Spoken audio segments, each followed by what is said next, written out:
Bonjour, bienvenue pour ce tutoriel. Nous allons voir aujourd'hui comment modéliser un logo à partir d'une image 2D. Pour ça, nous allons commencer avec notre scène de base dans Blender. File New si ce n'est pas le cas. On va supprimer notre cube avec la touche X. On va se mettre en vue de haut, Top View, touche 7. Et avec la touche 5, on va se mettre en vue orthonormée.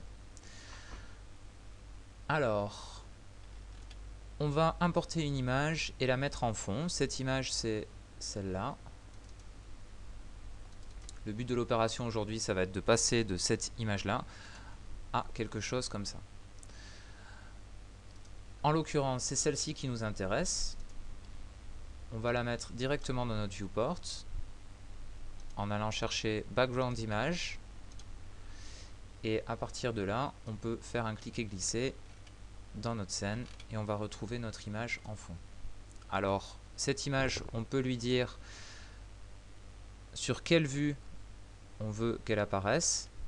Là, en l'occurrence, toute, ça peut nous convenir, mais si on veut uniquement la top view et qu'en vue de face, là en l'occurrence touche 1, elle n'apparaisse pas, on peut garder uniquement en top view. Quelque chose d'important à savoir lorsqu'on modélise avec une référence en fond comme ça, c'est que il faut être en vue orthonormée. Si vous êtes en vue perspective, vous ne pourrez pas avoir l'image de fond, elle n'apparaîtra pas. Alors pourquoi cette vue n'apparaît pas en perspective? Parce que quand on modélise avec des perspectives, on ne peut pas avoir une référence correcte et c'est pour ça qu'il faut aplatir les perspectives pour pouvoir modéliser correctement à partir de références. À partir de là, on va faire un Shift A, menu Add, et on va aller dans Curve, Bézier. Dans les options de la courbe, on va cliquer sur 2D. Ce qui nous intéresse, c'est de modéliser uniquement sur le plan X et Y et pas des Z. Donc on va cliquer sur 2D. Et on peut voir d'ailleurs dans le menu édition, si je me mets en vue de 3/4 comme ça, si je bouge donc ce contrôleur, il va uniquement bouger sur l'axe des X et des Y, pas des Z. Et c'est ce qui nous intéresse. Alors, deux petites choses à savoir quand on modélise avec les courbes. Il faut d'abord bien définir ce qui nous intéresse. Alors quand on choisit une poignée, avec la touche V, on retrouve le type que l'on veut obtenir, soit automatique, soit vector, soit align, soit free. On va voir un petit peu tout ce qui peut nous intéresser. Je conseille dans un premier temps de faire le tour sans réfléchir à la forme trop de la courbe. Juste avec R et E, on va faire des extrusions.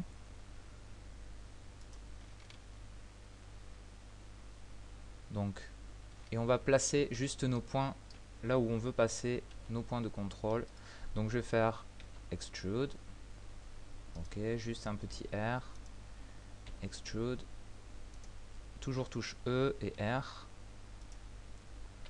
Et ensuite, on définira quels vont être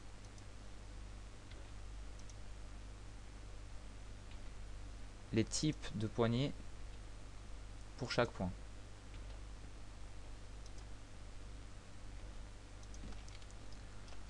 Quand j'ai fait donc tous les points qui m'intéressent, le but évidemment c'est de mettre le moins de contrôleurs possible pour définir notre courbe. Donc là en l'occurrence, j'en ai mis 6, 7 pour tout ça. Je pense que c'est dur de faire mieux. Peut-être que j'aurais pu supprimer celui-là. Bon, je vais le garder pour gagner un petit peu plus de contrôle. On va faire ici, dans les options de notre courbe, on va cocher Cyclic U. Et là, on va obtenir une surface. Alors, pour pouvoir modéliser avec le fond sans être gêné par la surface, on va cliquer sur Z de manière à avoir une vue filaire. Donc, pour cette poignée de contrôle, on va choisir V, Vector. Ça va nous permettre d'avoir le contrôle. Et ensuite, on choisit les petites poignées de contrôle et avec la touche G, on les bouge de manière à suivre la courbe correctement.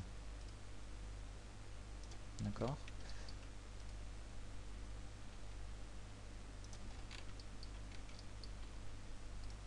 Alors là, je fais ça très vite, hein, c'est juste histoire d'avoir quelque chose de correct.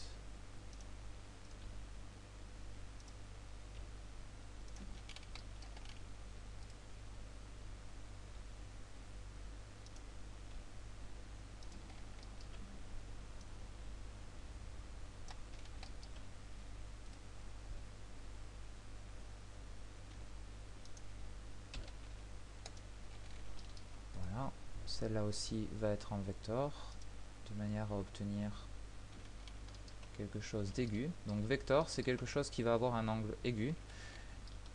Quand on choisit automatique ou aligned, on se retrouve avec quelque chose qui fait une courbe douce.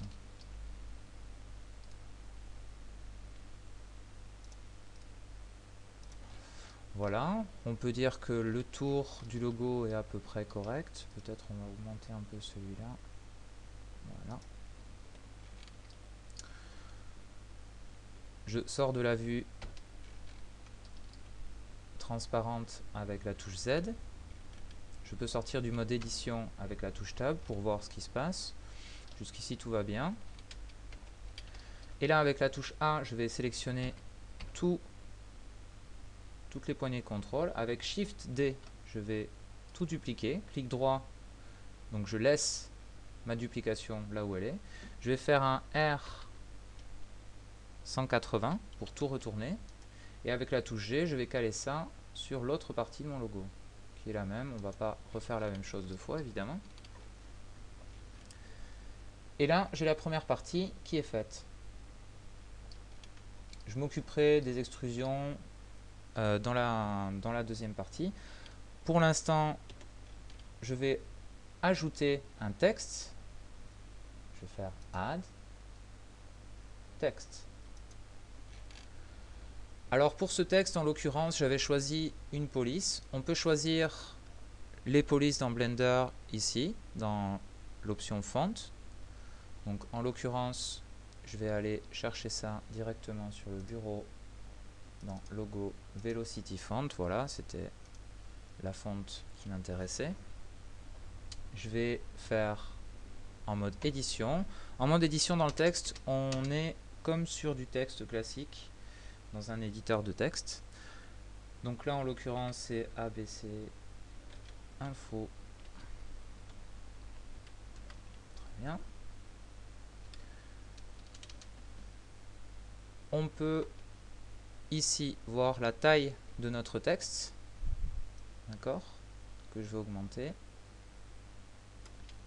et que je vais mettre ici pour le caler sur l'image que j'avais choisie.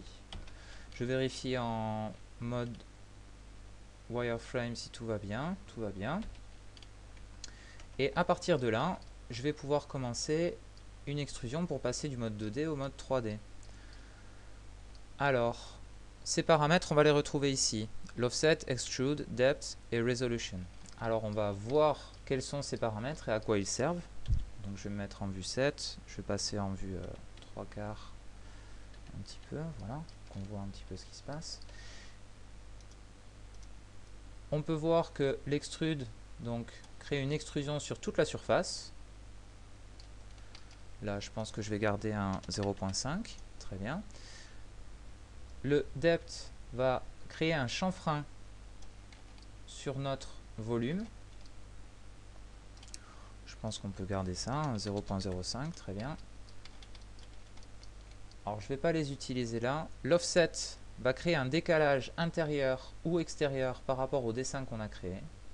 D'accord ? Donc, si on veut rajouter ou supprimer de la surface, on va utiliser ce paramètre-là. Et resolution, c'est en fait la douceur de notre chanfrein. En l'occurrence, moi je veux quelque chose d'aigu, complètement aigu même. Donc je vais garder ça à 1. Et je vais prendre mon texte et je vais prendre les mêmes paramètres, donc 0,5 et 0,05. Ça va me donner exactement la même extrusion. Et le même chanfrein. Alors, attention toutefois sur le texte, quand on abuse de certains paramètres, on peut se retrouver avec des petits artefacts pas très jolis. Là, en l'occurrence, ça peut passer. On va sélectionner nos deux objets, faire un RX90 pour les mettre donc sur l'axe des Z. Et ensuite, on va réduire tout ça de manière à ce que ça tienne à peu près en vue 0 dans notre vue caméra. Donc avec la touche S, on va réduire ça. Et G, je recadre ça un petit peu. D'accord.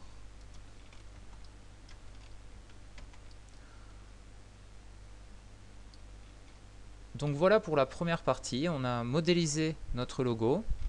Dans la deuxième partie, on va recadrer tout ça, définir un matériel à notre logo et à notre texte, et faire en sorte que on ait une ombre projetée et que malgré tout on puisse avoir l'alpha, ce qui nous permettrait par exemple de d'intégrer ce logo dans Photoshop.